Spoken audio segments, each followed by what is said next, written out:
Hello, fellow rebel capitalists. Hope you're well.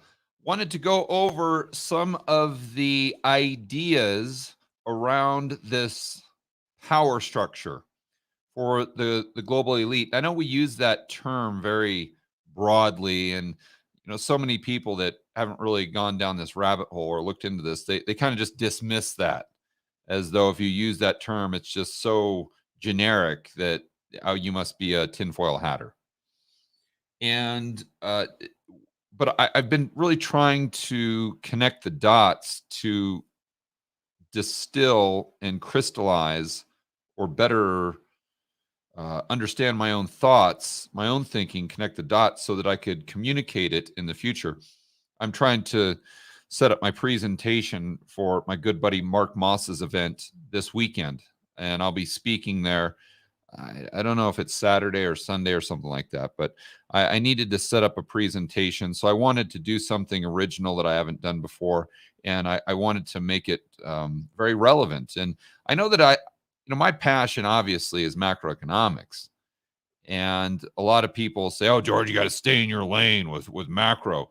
Okay, well, what is more of a macro topic than the global elite trying to achieve their objectives through central planning, basically fascism, with a partnership, a global partnership between the people in power and the corporations? I mean, is there anything that is more macro than that? I don't think so. It's just like the cerveza sickness. It was like, oh, George, stay in your lane. Yeah, like there's anything that's more, as if there's anything that's more macro than global governments forcing people to stay at home, not go to work, and shut down businesses. Like, how is it? This is the largest macro event in our lifetimes, and you want me just to ignore that? Absolutely not. So, and I think that, like I said, what we're dealing with here with the power structure and the objectives, it's not like they're going to achieve their objectives, but the fact of the matter is that you've got to pay attention to this if you're someone that is interested in global macro. Period. End of story. Bottom line. So let's go over to this. These are just kind of scribblings from my whiteboard, but I think even just going through these scribblings, it'll help you make a little bit more sense as to how we got to where we are today, in my opinion. And this is, I'm not saying that this is written in stone or anything. This is just what makes most sense to me. So I wanted to share that with you guys. Yeah, the lizard people. That's right.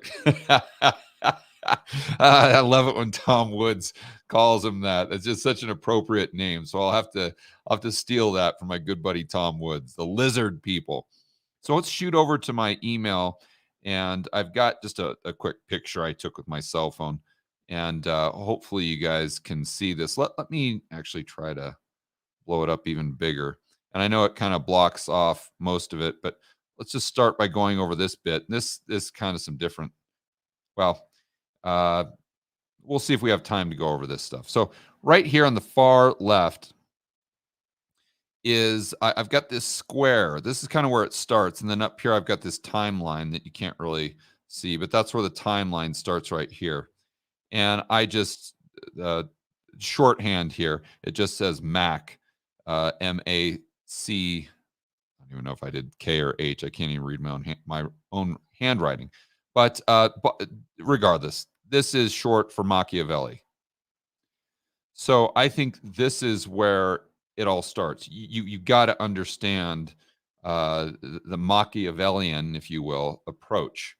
And it started with a book he wrote, I believe in the 1500s, called The Prince. And it actually wasn't called that. That was just a name that it was given. I don't think it had a title when he actually wrote it. And I don't think it went into print until he had passed away, I believe 5 years after he had passed. But it was basically kind of a handbook for politicians where he tried to explain not how the world was in our mind or the way we wanted the world to be, but the way the world was. And historically, and this is no secret, this is no conspiracy theory, a lot of global politicians have used that as their kind of their handbook, and it gets pretty crazy.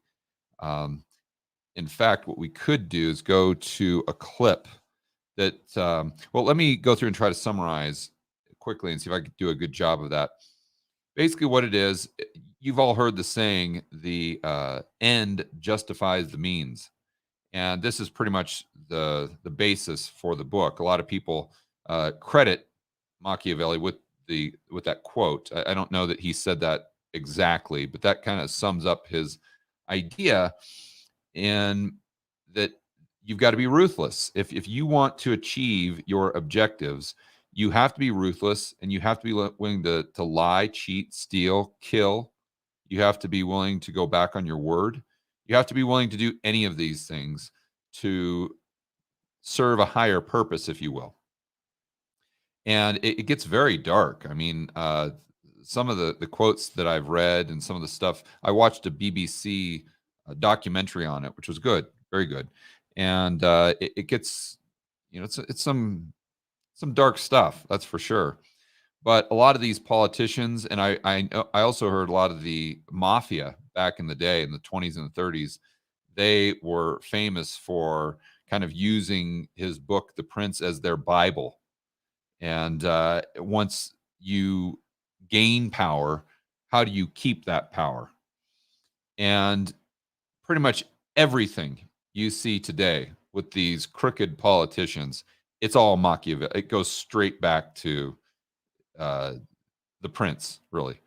Whether it's the Clintons, whether it's the Bush family, whether it's you name your politician, it all goes back. Once you read that book or once you understand his ideas, it all makes sense. You have to look at the world. You have to look at the politicians through that lens.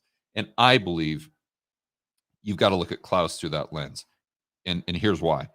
So right at the top here in the box, we've got Machiavelli. Over here, we have Thomas Malthus. And I've talked about him quite extensively on this channel. And you guys know he was the one that first really articulated the idea of a planet with limited resources with exponential population growth. And therefore, you either needed to limit the use of those resources or you needed to flat out decrease the population. And that sounds very conspiratorial today, but I mean, so many groups have come out, especially in the 1970s. It became very popular with the World Economic Forum with Klaus and with the Club of Rome. We'll get to that in a moment. But they explicitly talked about strategies that governments need to employ to decrease the population. I mean, they were not shy about it at all. I mean, there's YouTube videos where they're talking about this stuff. And in fact, I've used them in some of in some of my whiteboard videos, and I'll most likely use some of these clips in my presentation at Mark's event. So you've got these two people that were hugely influential, and pretty much all of the global elite you see today, whether that's Klaus or Bill Gates, they all pretty much got their ideas from these two people. Now, I've never had a conversation with them where they said, George, the two most influential people in my life were Machiavelli and Malthus. But you just have to look at what they say. You have to look at what they say. You have to look at their actions.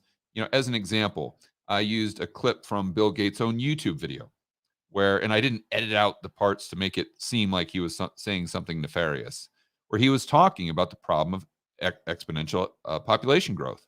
And he talked about how, him trying to save lives, isn't that a bad thing because he's going to add to the population problem that we have. And his argument in his little video was no, because when people get healthier, they have fewer kids. And therefore, and again, I'm not making this up. You've got to watch the video for yourself. And he literally comes out and says that, if we make people healthier, we'll reduce the population. And that's great. That's awesome. So we don't have to worry about saving lives. And so it's obviously not a stretch to say that Bill Gates was heavily influenced by Thomas Malthus, because that's all he's doing is just reiterating the ideas that Malthus came up with in, or articulated for the first time in, I believe it was the 1800s. Same stuff. It's not, it's just got a kind of a shiny veneer on it now. And so another, then right below Machiavelli here, you've got Henry Kissinger. I just shortened it for, for me, I just put Kiss. So if you read into Kissinger, what you'll see is that he was hugely, hugely influenced by Machiavelli. And he was absolutely Machiavellian. And I've actually read and heard some people say that have done biographies and research on Kissinger, that he actually had The Prince on his nightstand. And so, he would often read, passages from it prior to going to bed. And I mean, that's not just tinfoil hat stuff. That's common knowledge. So then you say, okay, and then we go back to the timeline that it's kind of incomplete here, but around 1968, Klaus met Kissinger for the first time. In fact, Klaus took a class from him at, I believe it was Harvard. It wasn't just a class; it was more kind of an informal society meeting. I forgot what they called it, but it was on the campus of Harvard, or the Ivy League school that Klaus was attending as a student, and Kissinger was there as a teacher. And Klaus has said many, many times that Kissinger was one of the most influential people in his life. And we know that Machiavelli was one of the most influential people on Kissinger. So I think it's pretty safe to say that in an indirect way, that Machiavelli would have been very influential on Klaus. I mean, you got to look up your father, or someone that you really look up to in your own life. And some of the books that your father read and that impacted him significantly, hasn't he told you, hey, you should read this book, and that therefore impacts you as well? So again, I don't think it's a stretch to say that Klaus was heavily impacted by that book, and maybe still is today. And therefore, when you look at what he's saying, or the book that he comes out with, the Great Reset Agenda, or the Fourth Industrial Revolution, if he is very Machiavellian in his approach, you have to ask the question, well, why is he coming out with this book? What's his angle here? Because that's definitely what Kissinger preached in his geopolitical policies. It was not shy about that, by the way. And in fact, he's very well known for it. So, sorry guys, this thing jumping all over me here. So then under Malthus, we've got the Club of Rome, which was set up in 1968. And this was the group that really started to popularize, again, Thomas Malthus's ideas. And they came out with this paper called The Limits to Growth in 1972. I've talked about that a lot on these videos, where they're just regurgitating the same stuff, right? Population growth up, limited resources, global warming, yada, yada, yada. And therefore, we've got to reduce the population. We've got to reduce the consumption of energy. And then they kind of took it a step further, and they're like, and human beings are the problem, not the solution. And then they took it another step further when in 1991, they came out with a paper explicitly saying that these problems could not be solved at an individual level. They have to be solved by a global government or global central planners. They can't even be solved at a state or country level, a sovereign level. And so again, that's why I've got arrows going not only from Malthus to the Club of Rome, but I've got arrows going from Machiavelli to the Club of Rome and Kissinger to the Club of Rome, because I think all three of these individuals heavily influenced them. And by the way, the guy that started the Club of Rome, that wrote the paper in 1972, was Klaus's keynote speaker at the World Economic Forum in 1973. So I think it's safe to say that we know from Klaus himself that Kissinger was heavily influential, and I think the Club of Rome was very, very influential on Klaus at that time. Why? Listen to what he says now. Listen how adamant he is about the climate change and reducing the use of energy and renewables, and this is all just stuff that they were saying way back in the 1970s and back in the 1800s, but it became very, very popular in the United States in the 1970s. It's the same stuff, guys. For you young people, you may think that this the obsession with climate change is something new, and that just you guys, your generation, the millennials or the Gen Zs or whatever, that you guys are just the first group that is, cared about the environment. No. I remember growing up in the 70s, and this was all the kind of the rage, if you will.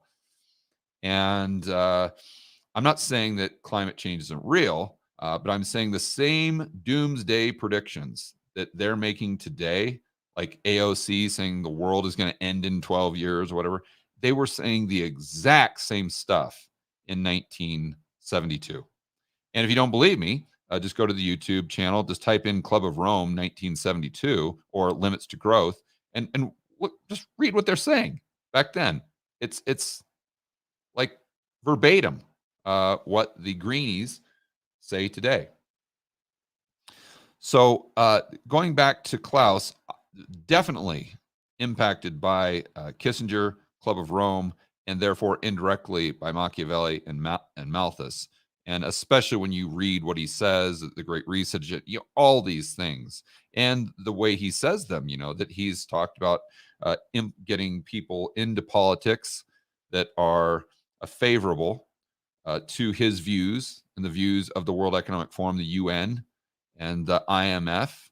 And, Trudeau is one of those people that it's right there on their website. He's a young influencer or whatever they call them at the World Economic Forum. And so then you take it to the next level, and then you've got to look at now the Davos crowd. Now that Klaus has the significant influence that he has, who is he influencing directly? And therefore, these people being influenced by the people that influence Klaus, going back here. So you've got the celebrities. I'm sure you can't read this, but it's celebrities. You got Bono, you've got Leonardo DiCaprio. And although, and I've got the useful idiots that are kind of indirectly, some of them, like the do-gooders. We talk about that. Milton Friedman, I'm using that term from Milton Friedman. But a lot of the do-gooders, like your friend and family member Fred, let's say, that is adamant about completely eliminating carbon fuels or carbon energy. And, he's buying everything that the World Economic Forum is selling. Or Greta Thunberg, or whatever her name, Thunberg or something. She would be a do-gooder. And I don't think that she has these types of Machiavellian intentions that Klaus has. But she's just drank the Kool-Aid, so to speak. And again, I'm not saying that the climate change, that's not real. I'm saying, like I've said many times before, they don't care about it. They're using that to achieve their objectives. And so then Klaus and the World Economic Forum, they heavily influence the celebrities, and then the celebrities influence the do-gooders, and they influence the teachers, the professors, which therefore influence a lot of the useful idiots, which the do-gooders and the teachers and the professors would be a part of. And I would put the celebrities in that category of the useful idiots as well. And then with the Davos types, you've got the CEOs, a lot of these global CEOs like Benioff. They're just a Klaus acolyte, just like Klaus was an acolyte of Kissinger. And you've got the politicians. And then you've got the finance, the hedge fund types, all these people that are flying to Davos in their G5s and G6 while talking about climate change. They're also being influenced heavily by Klaus. But I would take it, I would go further and say they're not only directly influenced by Klaus, and this is why I have this arrow coming down here. I think the CEOs, the politicians, and the finance guys and gals are also directly influenced by Machiavelli. Because I think that if you look at especially these global politicians, they operate, if you look at their actions, not their words, but their actions, you can see they operate straight from that handbook. The Prince, again, what was the name there? And so then you've got all of these individuals, along with the celebrities, influencing the useful idiots, the do-gooders, the teachers, professors, which influence the students that grow up to be the next generation of do-gooders. And this is just probably overly simplistic, and if Mark is watching right now, don't worry about it, Mark. It's going to be more refined than this. But this, I think, in a nutshell, is how we got to where we are today. Starts with Machiavelli and Malthus, and then bam, bam, thank you, ma'am. Here we go. 2022. We, the people, are in a battle against the global elite to maintain our freedoms, liberties, and the ideas of free market capitalism.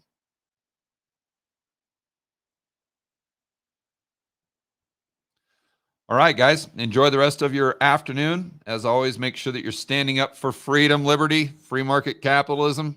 Talk to you on the next video.